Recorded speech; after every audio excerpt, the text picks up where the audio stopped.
After 36 years of civil war in which 200,000 people were killed, few thought this moment would come. The former military leader of Guatemala, Rios Montt, in court to hear his sentence on charges of genocide and crimes against humanity. In court too, some of the thousands of victims, members of the Ixchil ethnic group, who day after day had testified over the rape, torture and murder the military had inflicted on them and their families during Rios Montt's time in power. I know this doesn't erase the pain, but it guarantees that the atrocities committed by the Guatemalan army won't be repeated. My brother can finally rest in peace, and that thug will finally go to prison, and that means a lot in this country where there's so much impunity.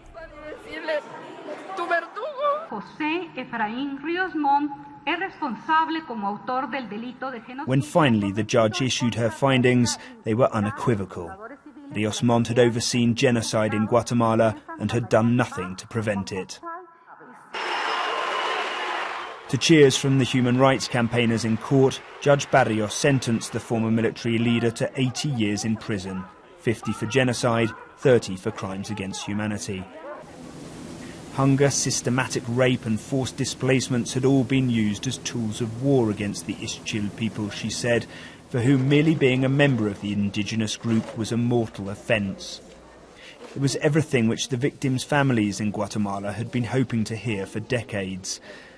But for the former president's supporters, it was a gross misrepresentation of his time as leader. He had protested his innocence until the last, saying he was not involved in local conflicts. But it wasn't enough to convince the court.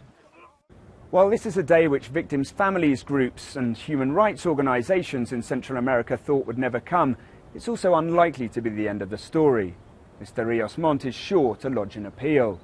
That said, the prosecution will do everything in their power to make sure he spends the rest of his life behind bars. Will Grant, BBC News, Mexico City.